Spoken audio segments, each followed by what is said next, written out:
तो फरवरी-मार्च 2025 P22 45 minutes का paper है एंड कैम्ब्रिज IGCSE। फुरकान, हमें ज़्यादा टाइम इसलिए लगा क्योंकि मैंने एक एक सवाल को, जो ट्रिकी सवाल थे, तीन तीन चार चार मरतबा समझाया है। ठीक है।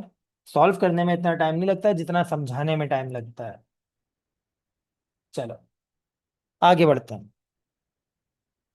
40 MCQs हैं बेटा हमारे पास। मेक श्योर आपके पास 16 पेजेस हों, कोई भी पेपर मिस या मिस प्रिंटिंग ना हो। अगर ऐसा कुछ है, पहली फुर्सत में इन्विजिलेटर को तंग करना है आपने। The diagram shows three forces acting on the object. Okay. What is the magnitude of resultant force? बेटा पहले तो इन दो को डील करो तो। सही है। तो इन दोनों का रिजल्टेंट क्या होगा? Both are in opposite direction. तो इन दोनों का रिजल्टेंट होगा 9 - 1 यानी 8 न्यूटन टूवर्ड्स राइट। सही है। अब मेरे पास सिर्फ दो फोर्सेस हैं। कौन कौन सी? एक 8 न्यूटन टूवर्ड्स राइट और एक 6 Newton upward.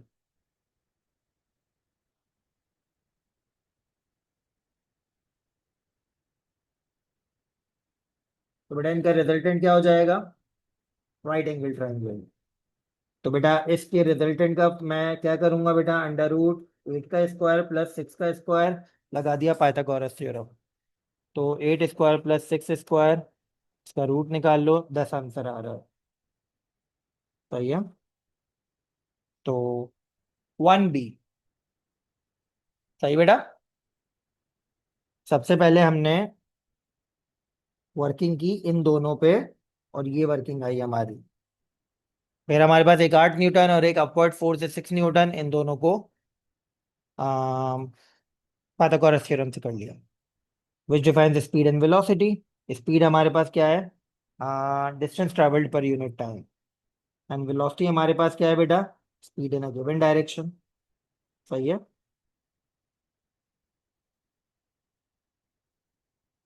Speed with direction velocity कहलाती है। The graph shows the journey of a motorcyclist.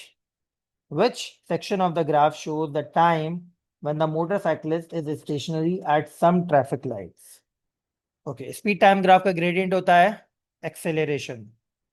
यहाँ पे एक्सेलरेशन जीरो है। क्यों एक्सेलरेशन जीरो है यहाँ पे? क्योंकि यहाँ पे वेलोसिटी क्या है? यूनिफॉर्म। ठीक है। यहाँ पे एक्सेलरेशन जीरो है। क्यों एक्सेलरेशन जीरो है यहाँ पे? क्योंकि बॉडी क्या है यहाँ पे? रेस्ट में। क्योंकि स्पीड भी जीरो है ना। तो कौन सा पार्ट ऑफ द जर्नी है जहां पे बताया जा रहा है कि मोटरसाइकिलिस्ट स्टेशनरी है? वो सी है। ठीक है बेटा, सी पे हॉरिजॉन्टल लाइन है तो एक्सेलरेशन जीरो है। एक्स एक्सेस पे हॉरिजॉन्टल लाइन है तो एक्स एक्सेस पे वेलोसिटी जीरो है, यानी बॉडी रेस्ट पे। Then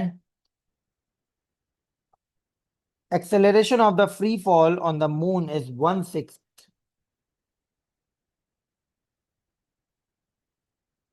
on the value of earth. On earth, astronaut mass is measured 60 kg, which show gives the mass and weight of astronaut on earth and moon. बेटा अर्थ पे तो mass 60 kg है, वो उसने खुद बता दिया है। सही है। एंड अर्थ पे वेट क्या होगा? W = mg। 60 × 9.8, आई गेस 590 आएगा। सही है। मास मून पे भी 60 होगा। सही है। तो I guess we have the correct answer D. सही है। वेट ऑन मून क्या होगा? 60। और मून की ग्रेविटी अर्थ के मुकाबले में क्या है? 1/6। डिवाइड बाय 6 करवा दो, 98। तो डी आंसर है। सही है।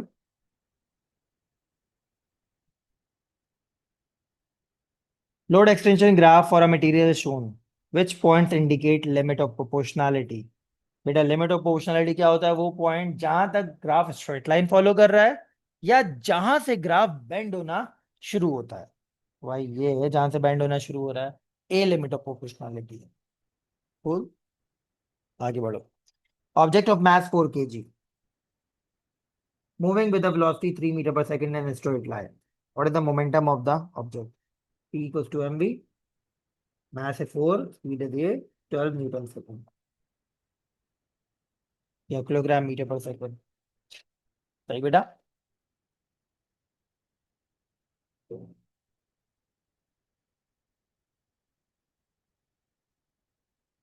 A tall cylinder is partly filled with two liquids which do not mix.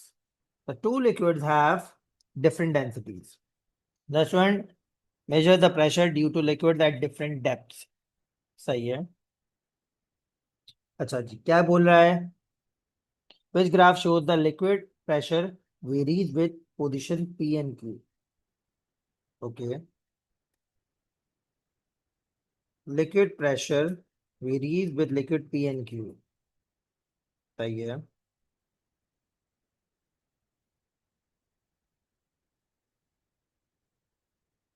Different densities and the two liquids have different densities. So measure the pressure due to liquid at different depths.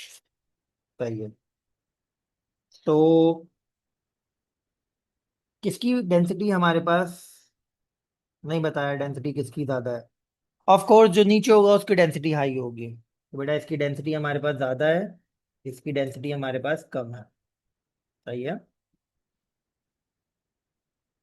अब depth देखी जाए तो दोनों की depth बराबर ही है। ठीक है। दिखने में तो दोनों की डेप्थ क्या लग रही है, बराबर ही लग रही है, यानी ये सारा का सारा डेंसिटी का खेल है। इसकी डेंसिटी कम है तो इसका प्रेशर हमारे पास जो है वो कम होगा। सही है। इसकी डेंसिटी ज्यादा है तो प्रेशर ज्यादा होगा। सही है बेटा। तो ये देखो, पी का प्रेशर कम है, क्यू का प्रेशर ज्यादा है। मेरे ख्याल से तो बी है। इन दोनों का बराबर अगर देखा जाए तो ये प्रेशर ये आ गया, इसका कम आ रहा है, क्यू का कम आ रहा है, तो ए गलत है। सही है। यहाँ पे तो कुछ अलग ही मामला चल रहा है, यहाँ पे प्रेशर में कोई फर्क ही नहीं आ रहा। बेटा बी आंसर है। सही है। क्यू की डेंसिटी ज्यादा थी तो क्यू का प्रेशर भी हमारे पास ज्यादा होगा। सही है बेटा। तो ये वाला रीजन पी का प्रेशर बता रहा है, ये वाला रीजन क्यू का प्रेशर बता रहा है। और ये मुझे कैसे पता चला? डेंसिटी जिसकी हाई होती है वो नीचे की तरफ होता है। सही है बेटा। चलो आगे बढ़ो। Tennis ball with a momentum 2.3 kilogram per meter per second is stuck with a tennis racket. Racket causes the direction of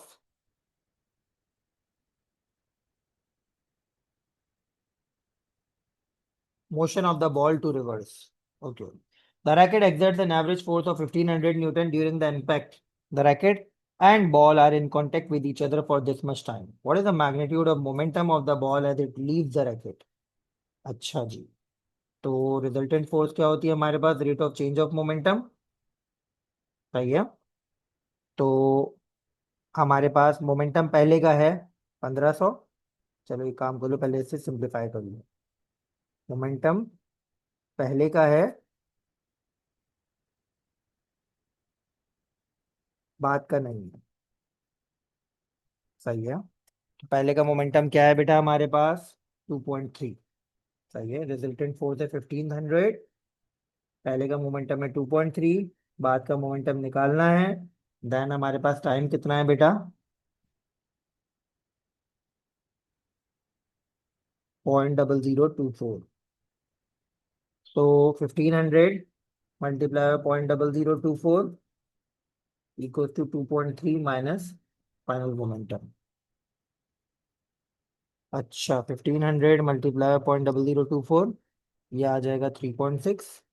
अच्छा एक चीज बेटा, फाइनल मोमेंटम अगर मैं इसको इस तरफ रख रहा हूं तो जाते हुए बॉडी की हमारे पास डायरेक्शन थी ये, तो प्लस, टकरा के वापस आएगा तो डायरेक्शन अपोजिट हो जाएगी माइनस, तो एक माइनस हमारे पास और आएगा। ये देखो, एक माइनस हमारे पास डायरेक्शन की ओपोजिशन का आएगा, तो ये प्लस हो जाएगा। सही है।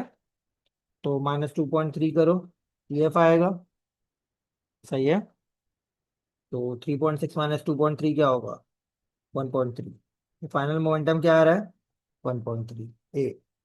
सही है बेटा। तो डायरेक्शन को भी माइंड में रखिएगा। बॉल जा रही थी इस तरफ, रैकेट हिट करेगा तो बॉल की डायरेक्शन ऑपोजिट होगी, जिसकी वजह से ये माइनस आया। तो माइनस माइनस प्लस हो गया। ठीक है बेटा। तो this is how we did question number 8। आगे बढ़ते हैं। Car is travelling at a speed of 8 meter per second. The kinetic energy stored in the car is this. What is the kinetic energy stored in the car when its speed is 16 meter per second? अच्छा, तो देखते हैं बेटा, क्या kinetic energy होगी जब speed ये होगी। बेटा पहले इन दोनों वैल्यूज से मैं मैथ निकालूंगा। सही है। m equals to, sorry, k equals to half mv²। मैथ क्या हो जाएगा? 2 e k अपॉन v²। सही है। तो 2 3 2 0 0 0 0 अपॉन 8 का स्क्वायर। तो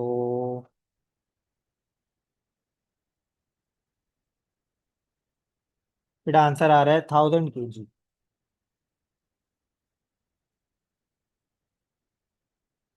अब हम दूसरी वर्किंग करेंगे।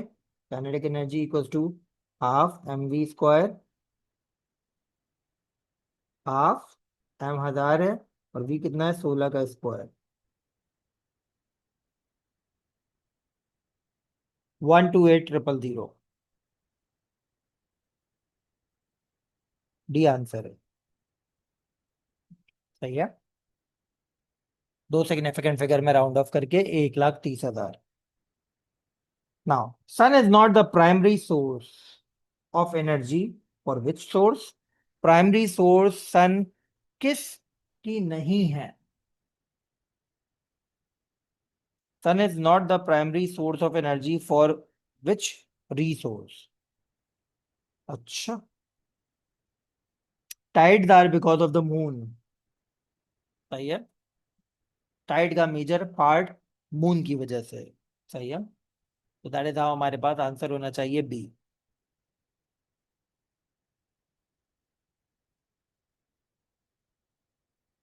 Which experiment is not is done to compare? An experiment is done to compare rate of conduction of thermal energy in metal and plastic spoons. Ice cube is placed on one end of each spoon and the other end is heated, which row correct shows correct prediction and correct explanation. Ice cube would melt more quickly on the metal spoon. अच्छा जी, बात तो ठीक है। More quickly और metal spoon सही है।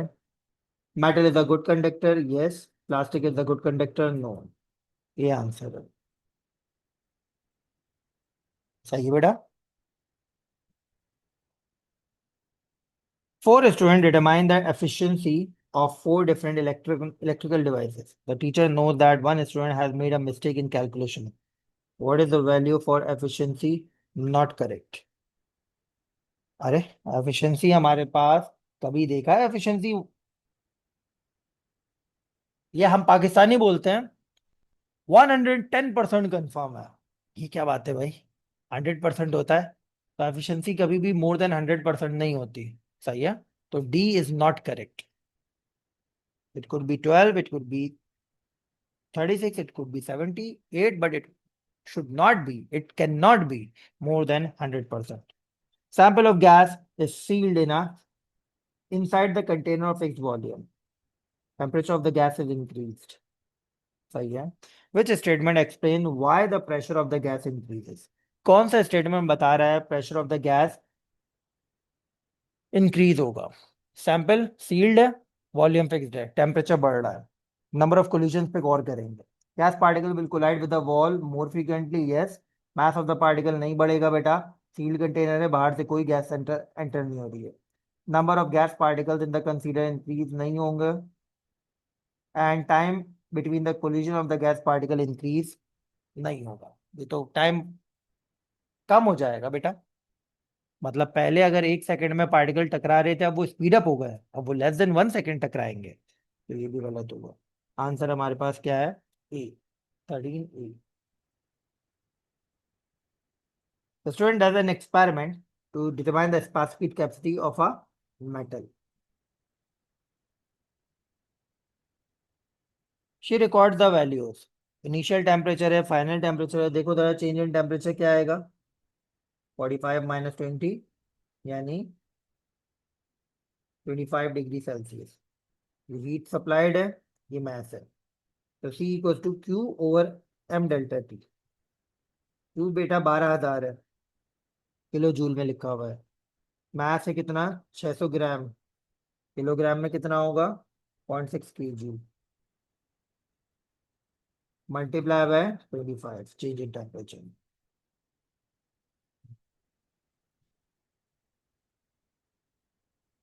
800। 14 D।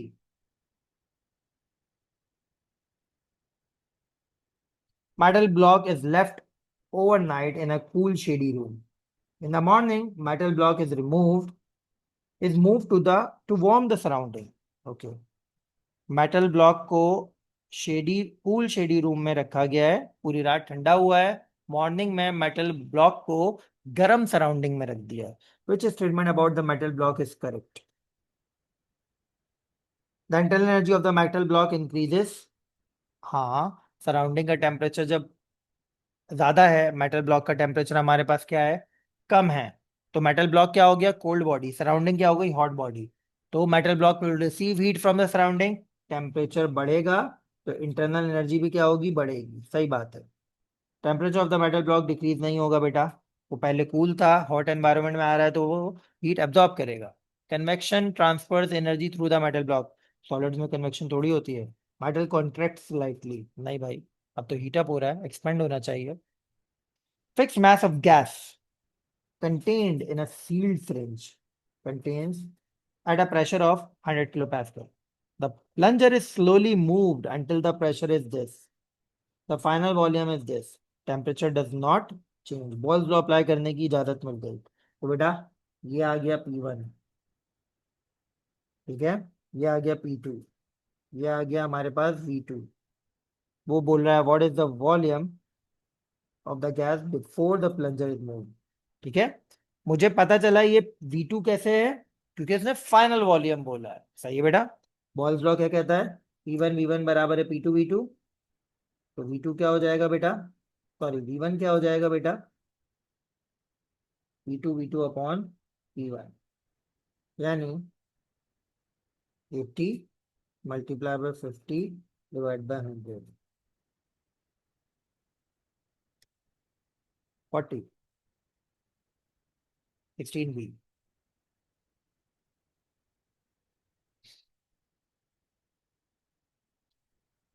The diagram shows more energetic water molecules escaping the surface of the liquid in water. Okay, what is the process? More energetic molecules surface से जा रहे हैं, that is evaporation। सही है बेटा। 17C। Hot objects emit thermal radiation, which describes two changes. Both reduce the rate of emission of radiation. Okay, surface area reduce कर दो, and temperature भी हमें क्या करना पड़ेगा बेटा? रिड्यूस करना पड़ेगा। ठीक है, तो that is how rate of emission कम हो जाएगा। Frequency of the wave is doubled. Okay, speed of the wave does not change. v equal to F lambda में से F equal to V over lambda. But अगर frequency double हो रही है तो वेवलेंथ क्या होगी? Half. What happens to the wavelength? Half. Inverse relation है ना, फ्रीक्वेंसी डबल हो रही है तो वेवलेंथ होगी half. Which statement about the ultrasound is correct? क्या कह रहे हैं बेटा? It has higher frequency than audible sound and longitudinal है, बिल्कुल ठीक बात है। Higher frequency than audible than transverse है, ये गलत बात कर दी इसने। लोअर फ्रीक्वेंसी देन ऑडिबल नहीं होगा, ये दोनों गलत है। ये आंसर है 28।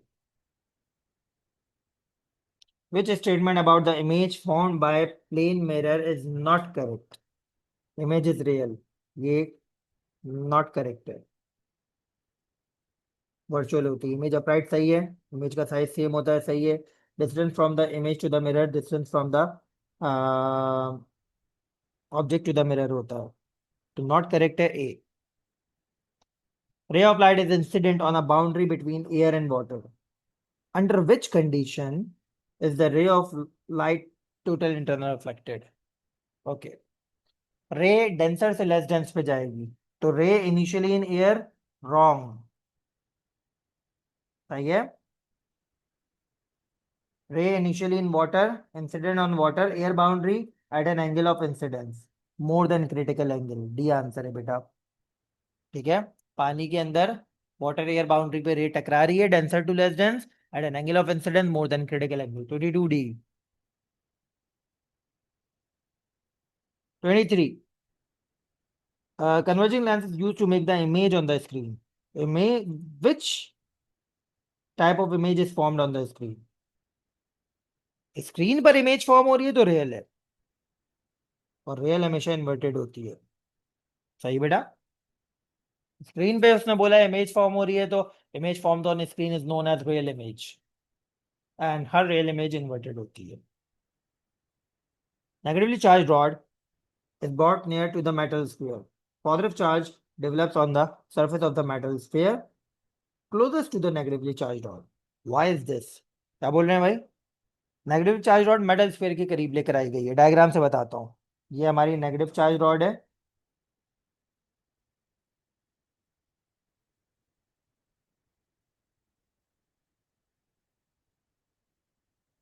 जो मेटल स्फीयर के करीब लेकर आई गई है. सही है. क्या बोल रहे हैं? Positive charge develops on the surface of the metal sphere closest to negative charge rod. सही है. Why is this? Electrons in the sphere are attracted to the negatively charged rod. नहीं बेटा. Electrons in the sphere are repelled by negative charge rod. Yes. Positive charges in the sphere are attracted by the negatively charged rod. Okay. तो इसको अगर हम लोग इस तरीके से देखें पॉजिटिव चार्जेस कांट मूव. सही है. तो हुआ ये है बेटा इनके जो इलेक्ट्रॉन थे ना वो रिपेल करके इधर चले गए. सही है. तो इलेक्ट्रॉन यहाँ पर है इनके. पॉजिटिव चार्ज लॉस्ट इलेक्ट्रॉन या पॉजिटिव चार्ज के जो जोड़ीदार इलेक्ट्रॉन थे वो इधर चले गए तो सिर्फ और सिर्फ हमारे पास पॉजिटिव बचे. तो पॉजिटिव चार्ज के बारे में आप ये बात गलत कर दें. बी सही होगा. Electron in the sphere are repelled by the negative charge rod. तो इनिशियली ये कैसे होते थे बेटा? मैं चलो तो मैं दो डायग्राम्स बनाकर दिखा देता हूँ फॉर द बेटर अंडरस्टैंडिंग.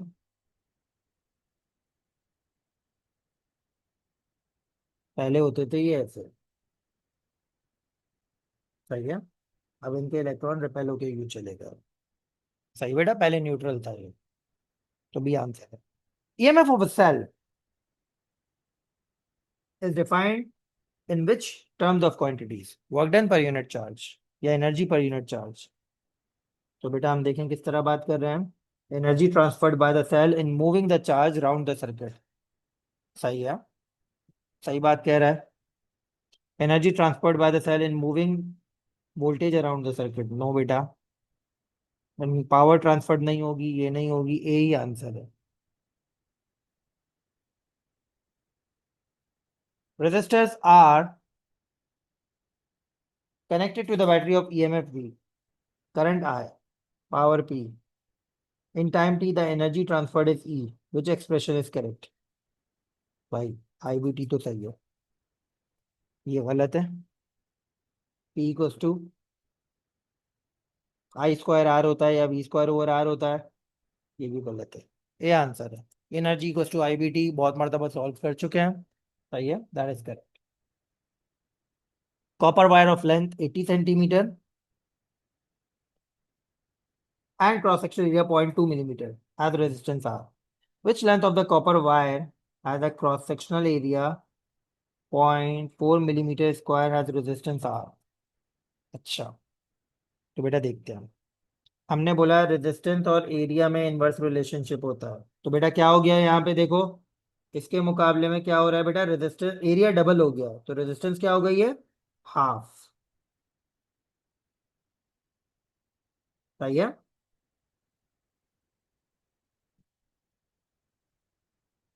अब हमें क्या चाहिए बेटा, हमें वापस आर चाहिए। तो आर वापस लेने के लिए लेंथ को डबल होना चाहिए। और for resistance to be R, length double होगी, तो रेजिस्टेंस R/2 का डबल होके आर बनेगी। तो बेटा पहले लेंथ कितनी थी, 80, 80 का डबल क्या होगा, 160, यानी आंसर है डी। सही है। फिर दोबारा सुनो, एक मरतबा और बता रहा हूँ बेटा। हमने बोला रेजिस्टेंस और क्रॉस सेक्शनल एरिया में इनवर्स रिलेशनशिप होता है। तो 0.2 से 0.4 क्रॉस सेक्शनल एरिया डबल हो गया, तो रेजिस्टेंस हाफ हो गई। हमें रेजिस्टेंस चाहिए आर, तो अगर रेजिस्टेंस हाफ हो गई तो दूसरा फैक्टर हमारे पास लेंथ है, लेंथ डबल होगी। तो R/2 को जब 2 से मल्टीप्लाई यानी लेंथ को डबल करेंगे तो रेजिस्टेंस डबल होगी, तो वो आर बचेगा। यानी आर कब आएगा हमारे पास, जब लेंथ डबल होगी, 80 का double 160। Four identical resistors, each of resistance 120 ohms. R4 is removed. What is the effect removing the resistor have on the effective resistance? बेटा सुनो, पहले थी वैल्यू क्या, ये तीनों पैरेलल में है, सही है। तो इन तीनों की रेजिस्टेंस क्या थी बेटा हमारे पास, आर, सॉरी 120/3, यानी कितना हो गया, 40 ओम। और फिर 40 ओम और R1 सीरीज में थे। सही है।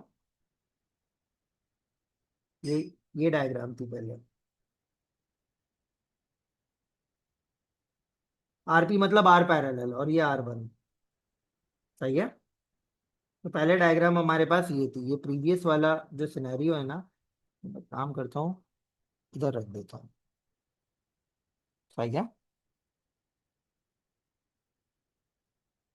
तो मैंने आपको क्या सिखाया था बेटा, जब सेम वैल्यू के रजिस्टर पैरेलल में हो, सिंगल रजिस्टर की वैल्यू उठाओ, नंबर ऑफ रजिस्टर से डिवाइड करवा दो। तो ये आ रहा है हमारे पास कितना, 120। तो टोटल रेजिस्टेंस क्या बन रही थी यहाँ पे हमारे पास,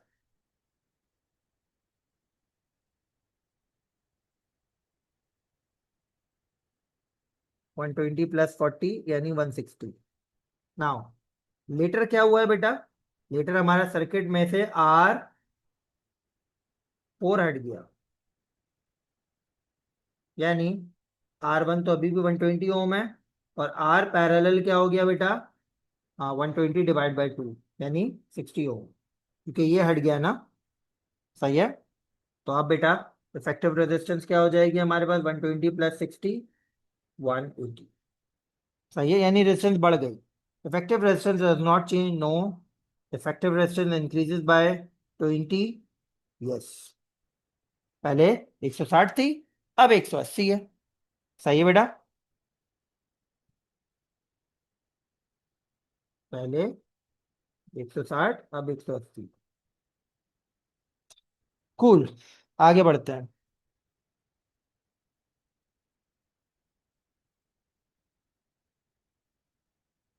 ना। The resistors in the circuit has shown, sorry, what would be the-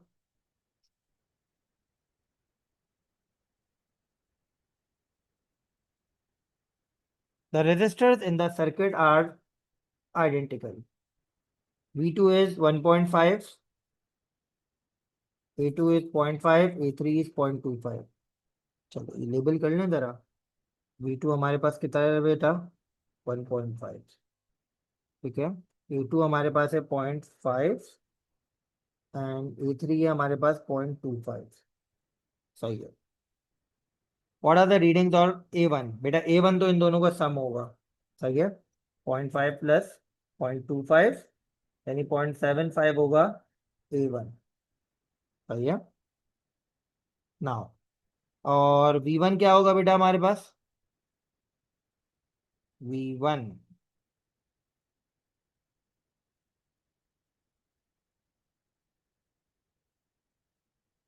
identical है ना बेटा। तो अगर 1.5 वोल्ट इस पे अपेयर हो रहा है तो 1.5 वोल्ट इस पे भी अपेयर होगा, तो टोटल कितना हो गया, 3 वोल्ट। डी आंसर है। सही है बेटा। आइडेंटिकल रेजिस्टर है तो जितना वोल्टेज इसको मिल रहा है उतना ही वोल्टेज इसको मिलेगा, तो ओवरऑल क्या होगा बेटा, 3 वोल्ट। सही है। तो ये हमारे पास हो गया 29D। आगे बढ़ो। A wire is moved into the region between the poles of a permanent magnet. Current is induced in the wire. सही है। In which direction the wire is moved? अच्छा जी, देखते हैं। आ, मुझे यहाँ पे कैमरा दिखाना होगा आपको।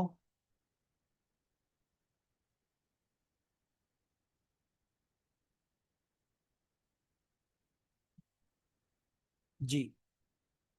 सो field north to south, current यूं जा रहा है, फोर्स किधर जा रही है बेटा, आउट। सही है। परपेंडिकुलर टू द प्लेन होगा, ठीक है। And perpendicular wire is move. सही है। फील्ड में करंट में जा रहा है, फोर्स करंट। अरे ये फिर इलेक्ट्रिसिटी जनरेशन है बेटा, करंट इंड्यूस हो रहा है, राइट हैंड रूल यूज करेंगे, माजरत लेफ्ट हैंड रूल यूज कर लिया था मैंने। Field north to south. सही है। करंट जा रहा है यूं, करंट देखो ये वाली करंट की फिंगर है, तो field north to south, current यूं जा रहा है, थंब जो है ये अंदर जा रहा है इनटू द पेपर। सही है बेटा। तो perpendicular and into the paper, C answer हो। सही है। इंड्यूस करंट या करंट जनरेशन में हमेशा राइट हैंड रूल यूज करिएगा, ये मैं यहाँ पे मेंशन भी कर देता हूँ वापस।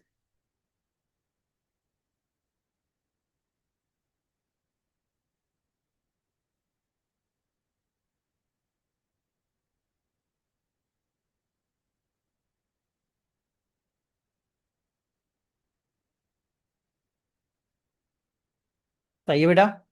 चलो। A fixed resistor is connected to a secondary coil of a step down transformer. The transformer is 100% efficient. अच्छा।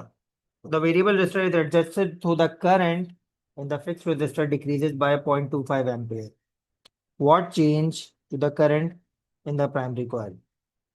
ओके, प्राइमरी कॉइल में जो करंट है उसमें क्या चेंज होगा।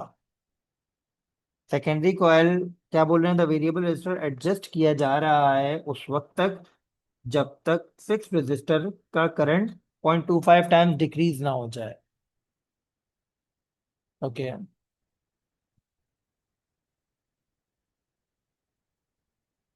स्टेप डाउन ट्रांसफार्मर है। सही है। स्टेप डाउन ट्रांसफार्मर में what is the change to the current in the primary coil.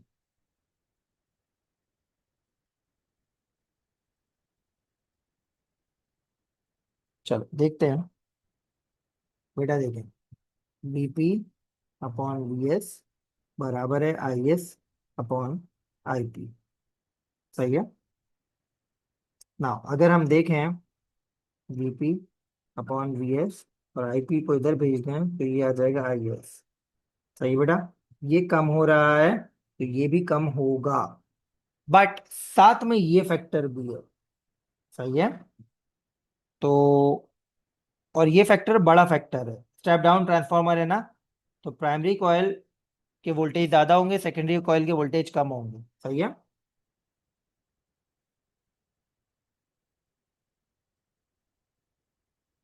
तो बीपी अपॉन वी एस बड़ा फैक्टर होगा। सही है। तो करंट तो डिक्रीज होगा, बट करंट जितना डिक्रीज होना चाहिए था 0.25 के अमाउंट से उतना डिक्रीज नहीं होगा, उससे थोड़ा सा कम डिक्रीज होगा। तो बी आंसर होना चाहिए। सही है। It decreases by less than 0.25 ampere. ठीक है। तो करंट कम हो रहा है, बट करंट सेम अमाउंट से कम इसलिए नहीं होगा क्योंकि वीपी अपॉन वी एस हमारे पास, वीपी बड़ा है वी एस छोटा है, तो ये बिगर फैक्टर होगा जो कि हमें करंट को सेम अमाउंट से कम नहीं होने देगा।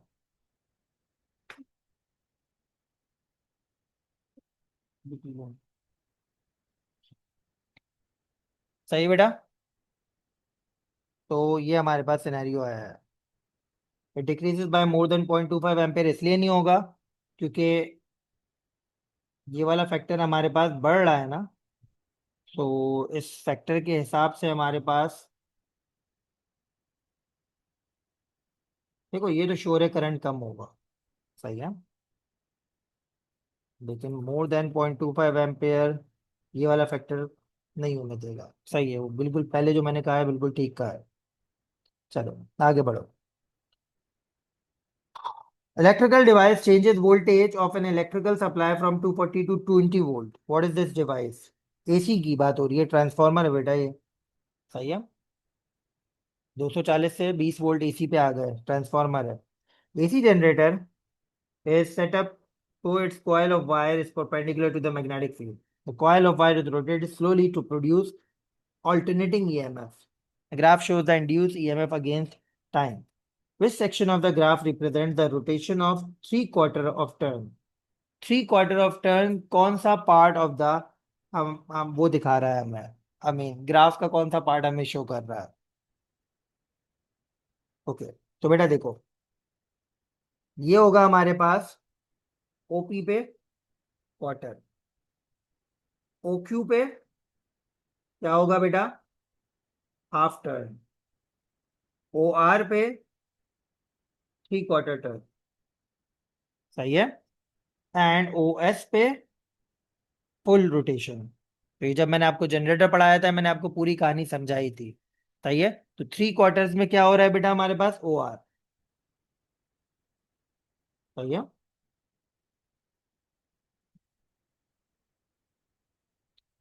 Uranium decays to form thorium by the emission of alpha particle. Thorium decays to protactinium by beta emission. चलो वर्किंग करते हैं बेटा। यूरेनियम 92 238 ने अल्फा एमिट किया है, proton number decreases by 2, nucleon number decreases by 4, और क्या बना, थोरियम। और फिर थोरियम ने बीटा डीके किया है, तो क्या होगा बेटा, proton number increases by 1, nucleon number remain same और बना protactinium. Which row gives the atomic number and mass number of protactinium? Atomic number है 91, mass number है 234। C. Which row shows what happens to the nucleus decay after emitting beta particle? Beta particle जब emit होता है तो एक neutron अपने आप को प्रोटॉन और इलेक्ट्रॉन में तोड़ता है। याद है मैंने आपको एक्चुअल तरीकेकार बताया था बीटा डीके में, चोर तरीका क्या था, जो हम डायरेक्ट कर लेते थे, proton number increase by 1, nucleon number remain same, लेकिन एक्चुअल तरीका मैंने आपको बताया था, एक न्यूट्रॉन अपने आप को प्रोटॉन तोड़ता है प्रोटॉन और इलेक्ट्रॉन में, सही है बेटा। तो a neutron changes to proton and electron, सही बात है, neutron changes to proton and electron, सही है। पार्टिकल कौन एमिट होता है, beta particle is equivalent to beta electron, beta particle equivalent to fast moving electron, तो इलेक्ट्रॉन एमिट होता है बीटा डीके में। Which precaution does not always reduce scientist exposure when working with sources of ionizing radiation? Okay, तो इसका जवाब क्या होना चाहिए, ensuring scientist only works with source of radiation that have long half life। Long half life का मतलब क्या है, वो बहुत देर देर से अपने आप को अनस्टेबल से स्टेबल में कन्वर्ट करेंगे, यानी रेडिएशन कम रिलीज करेंगे, ये समझ में आ रहा है, ठीक है। Increasing distance between the scientist and the source of radiation, बेटा अगर हम बात कर रहे हैं गैमा की, आप कितना क्या किलोमीटर्स का डिस्टेंस रखोगे, गैमा तो more than hundreds of meters travel करता है। Limiting the time for which the scientist handles the source,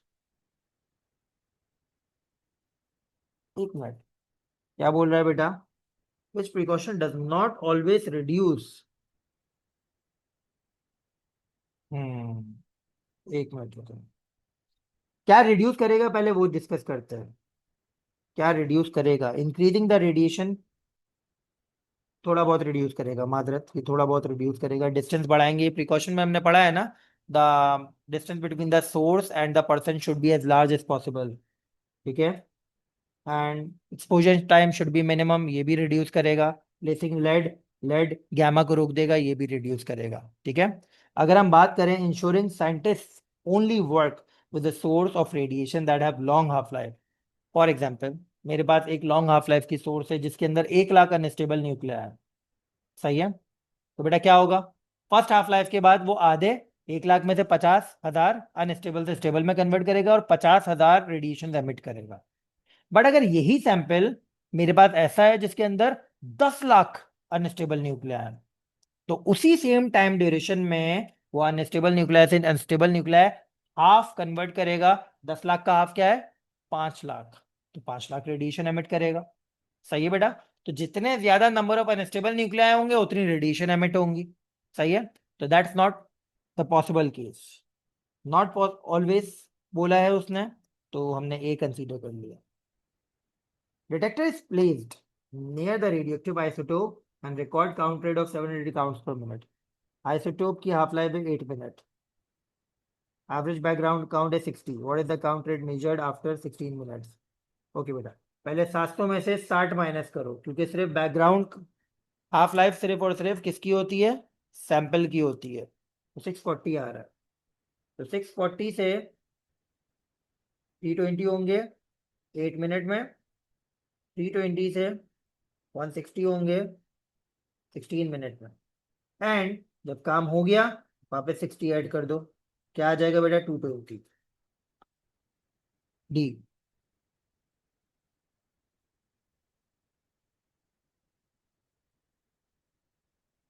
चलो,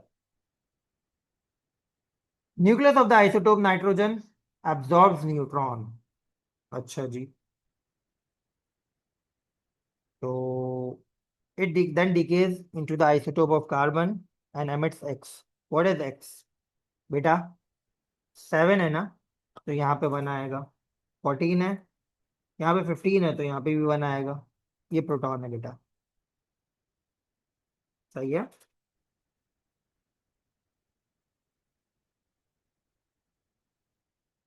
ठीक है बेटा, इन दोनों का टोटल क्या आ रहा है हमारे पास? 15।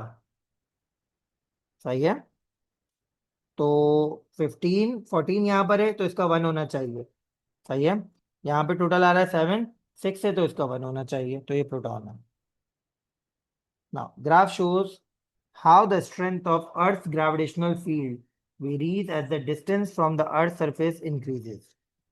Which row describe the effect that this has on mass and weight of an object as it moves further away from the Earth's surface? बेटा मैथ पे तो कोई फर्क नहीं पड़ने वाला। तो ये मैथ अनचेंज रहेगा, और वेट क्या होगा बेटा? डिक्रीज होगा, क्योंकि जैसे जैसे डिस्टेंस बढ़ रहा है ग्रेविटेशनल फील्ड क्या हो रही है? कम हो रही है। देखो डिस्टेंस बढ़ा, ग्रेविटेशनल फील्ड कम। पहले डिस्टेंस ये था, ग्रेविटेशनल फील्ड स्ट्रेंथ ज्यादा थी। डिस्टेंस बढ़ा, कम हुई। डिस्टेंस और बढ़ा, कम हुई। सही है बेटा? इन दैट वे आंसर है C. Last MCQ of Fibonacci 125. Trend plots the speed of different galaxies moving away from the Earth against the distance. Use the best straight line. Using the best straight line shown on the graph, what is the value of Hubble constant? तो बेटा Hubble क्या constant v equals to H D होता है, तो h क्या हो जाएगा? v upon D. Gradient निकाल लो। सही है? सो वैसे तो हबल कांस्टेंट की वैल्यू यार याद कर लो आप। सही है? It's 2.2 x minus 18। सही है? तो क्या करें? तो एक वैल्यू अगर हम उठाएं, ये वाली वैल्यू उठा लो। सही है? तो क्या हो रहा है बेटा? 2 0 0 0 0 डिवाइडेड बाय 1 इंटू 10 की पावर 25। सही बेटा? पावर देख लेना है, पावर 25 है। 2 0 0 0 0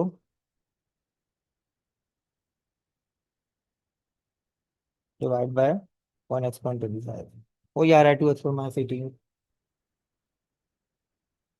तो ये आपका फैब्रिक मार्च खत्म हो गया। मरियम, आपका आपकी ख्वाहिश पूरी हुई। I am opening the chat box. Comparatively easy question था। सही है? अक्टूबर नवंबर के पेपर नॉर्मली मुश्किल आते हैं। जो हमने इससे पहले एक सवाल पेपर किया था ना, वो था थोड़ा। जी बेटा फुरकान।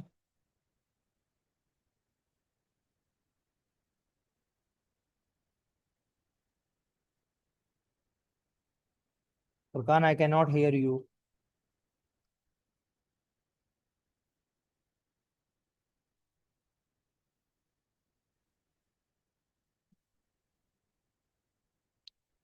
बेटा मैंने ग्रेडियंट से ही किया है फुरकान, ग्रेडियंट से ही किया है मैंने। सही है। तो एक वैल्यू मैंने ये उठाई है, तो ये हो गया y2, ये हो गया y1, ये हो गया x2, ये हो गया x1। तो ग्रेडियंट ही इस्तेमाल किया है हमने। अच्छा जी, मरियम वकार। Assalamualaikum, sir. वालेकुम सलाम। Sir, first of all, I want to thank you for doing this exam, this hmm. paper. And second, मैंने कहा था कि आप क्वेश्चन नंबर 18 और 22 स्टेम कर देंगे प्लीज। 18 और 22। 18 में बेटा बोल रहा है rate of emission of radiation, मतलब कम से कम रेडिएशन एमिट हो, आपका मटेरियल कम से कम हीट लॉस करे। तो उसमें क्या होगा, सरफेस एरिया जितना ज्यादा होगा हीट लॉस उतना ज्यादा होगा, सरफेस एरिया कम हीट लॉस कम। सही है। दूसरा हमने क्या बोला, सरफेस टेम्परेचर जितना कम होगा हीट लॉस उतना कम होगा। सही है। Okay, thank you so much sir. और एंड आगे सर, 22। और क्वेश्चन नंबर 22। 22 बोल रहे हैं रे ऑफ लाइट इंसिडेंट। बेटा यहाँ पे तो टोटल इंटरनल रिफ्लेक्शन की बात हो रही है ना, तो क्या होता है, denser to less dense medium and angle of incidence must be greater than critical angle. तो वही बात हो रही है, वाटर डेंसर मीडियम में इनिशियली। सही है। And angle of incidence critical angle से बड़ा है। सही है। Sir thank you so much. Last. ला। अच्छा जी, सवाल आए हुए हैं। कबीर कह रहे हैं 31। Kabir 31 is this. कबीर देखो, मैंने इस फॉर्मूला के मुताबिक आपको बताया कि अगर आईएस कम हो रहा है तो वीएस कम होगा। सही है। अगर आईएस कम हो रहा है तो वीएस कम होगा। सॉरी, उल्टी बात कर रहा हूँ, अगर आईएस कम हो रहा है तो वीपी कम होगा। तो ये तो समझ में आ गया, इट डिक्रीजेस। तो हम बी और सी पे अटके हुए थे। सही है। अब स्टेप डाउन ट्रांसफॉर्मर में क्या होता है, अगर ये 240 है तो ये 24 होगा। सही है बेटा। तो इन दोनों का फैक्टर भी है, तो इन दोनों के फैक्टर को माइंड में रखते हुए हम क्या बोलेंगे बेटा, इतना बड़ा फैक्टर यहाँ पर है, मतलब अगर ये 240 है और ये 24 है तो 10 का फैक्टर यहाँ पे आ रहा है, तो कम तो होगा, बट ये 10 मल्टीप्लाई करके इसे उतना कम नहीं करवाएगा जितना कम होना चाहिए। सही है कबीर। मरियम कह रही है एमसीक्यू नंबर 8। बेटा एमसीक्यू नंबर 8 मरियम बहुत सिंपल सवाल है। Force is the rate of change of momentum, initial momentum minus final momentum किया हमने। सही है। अब ब्रैकेट जाते हुए इस डायरेक्शन में था, तो उसका मोमेंटम ये था। अब जब टेनिस बॉल को रैकेट ने हिट किया तो टेनिस बॉल ऑपोजिट डायरेक्शन में मूव की, तो ऑपोजिट डायरेक्शन की वजह से नेगेटिव साइन आएगा, जो कि मैंने यहां दिखाया है। और माइनस माइनस क्या हुआ, प्लस हुआ। सही है। बाकी कुछ नहीं किया हमने, वैल्यूज पुट की हैं, आंसर निकाला है, सिंपल मैथमेटिक्स अप्लाई की है। मरियम 15। मरियम 15 में हमसे बात हो रही है क्या, पूरी रात मेटल के ब्लॉक को ठंडा किया गया है और सुबह के वक्त उसे गर्म कमरे में लाके रख दिया, तो हीट हमेशा कहां से कहां फ्लो होती है, हॉट टू कोल्ड। सही है। तो मेटल ब्लॉक हीट एब्जॉर्ब करेगा, यानी मेटल ब्लॉक हीट अप होगा, तो इंटरनल एनर्जी उसकी बढ़ेगी। समावी, wouldn't A be the answer for MCQ 3 and MCQ 31 please. नहीं बेटा, ए कैसे होगा, सिर्फ साफ दिख रहा है समावी, एक्सेलेरेशन जीरो है बट स्पीड यूनिफॉर्म है। वो बोला है स्टेशनरी, स्टेशनरी का मतलब क्या होता है, रेस्ट, वेलोसिटी जीरो। तो वेलोसिटी जीरो तो यहाँ पे हो रही है, विच इज सी। सही है। आगे बढ़ो, आप बोल रहे हो 31।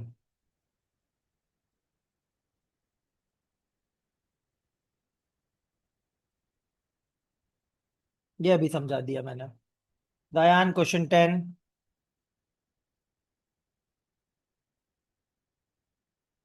जयान क्वेश्चन 10।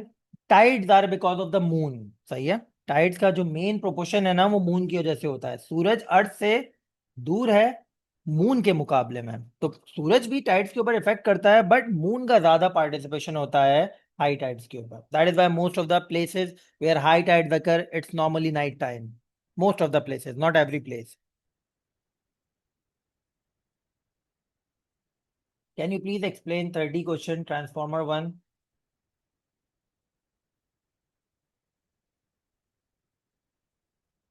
30 क्वेश्चन. क्वेश्चन 30. आमना अभी क्लियर वापस समझा दिया था मैंने इसे. अगर समझ में आ गया थम्स अप कर दो. सर आंसर ए आ रहा है. Then why did you circle B? I know value 2.2x. बेटा नहीं आ रहा फुरकान, मैंने देखो आपके सामने कैलकुलेशन भी तो की है ना. कैलकुलेशन के मुताबिक भी आंसर ए नहीं आ रहा. सही है. मैंने इस वैल्यू को this minus zero divide by this minus zero किया है, तो आंसर ये आ रहा है. ठीक है. अच्छा, मैंने ये टू लिखा हुआ है, तुम इस पे कंफ्यूज हो रहे हो. अभी बता देता हूँ.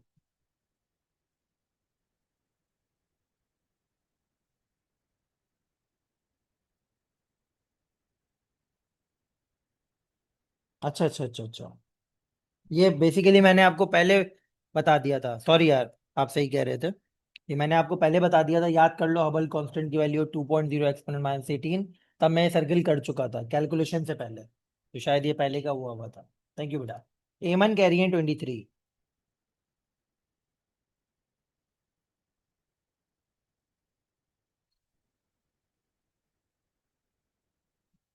बेटा एमन, इमेज स्क्रीन पे फॉर्म हो रही है तो रियल इमेज है. और एमन, हर रियल इमेज इन्वर्टेड होती है. सही है. What is the difference between waves and tides? बेटा tides, high tide low tide के ऊपर जब हवा पड़ती है तो वो वेव्स बनती है. Why oil? Why it is not oil? Mustafa, किस चीज की बात कर रहे हैं बेटा? Why it not oil? ये मैं कैसे समझू उसका मतलब? आयशा, क्वेश्चन 24 सी क्यों नहीं है? क्वेश्चन 24 सी. पॉजिटिव चार्ज बेटा sphere, positive charge can't move. Electron जाता है तो पॉजिटिव चार्ज अपेयर होता है आयशा. सही है. पॉजिटिव चार्ज मूव नहीं करते. सही है. पॉजिटिव चार्ज क्या है बेटा? वो इलेक्ट्रॉन, वो एटम जिसने इलेक्ट्रॉन लूज कर दिया. एटम सॉलिड में मूव थोड़ी हो सकता है. एटम तो सिर्फ वाइब्रेट कर सकता है. ओके. क्वेश्चन 18 में I don't understand how reducing surface temperature does anything. बेटा आयशा, इसको इस तरह समझो. आपके प्लेट का टेम्परेचर है 100 डिग्री सेल्सियस. सराउंडिंग है 30 degree Celsius. Change in temperature कितना हो गया? 70 डिग्री सेल्सियस. सही है.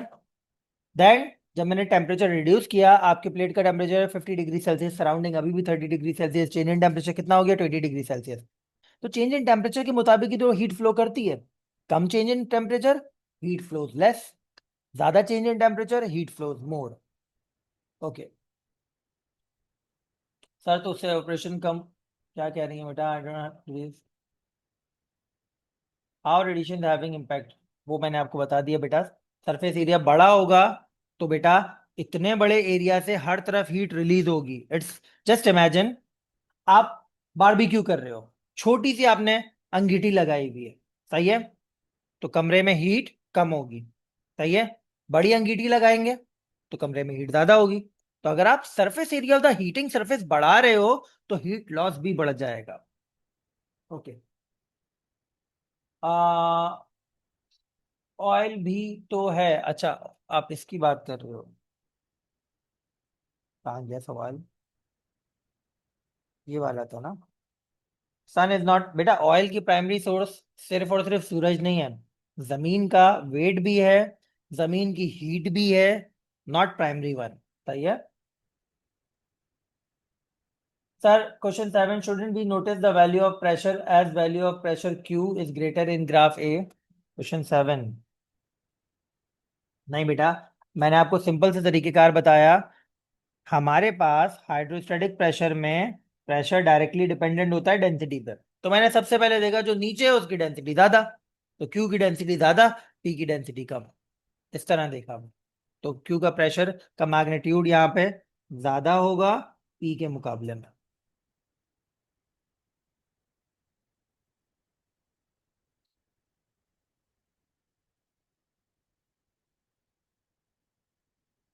ओके सर 10 का ए नहीं होगा, 10 का ए नहीं बेटा, 10 का ए नहीं होगा।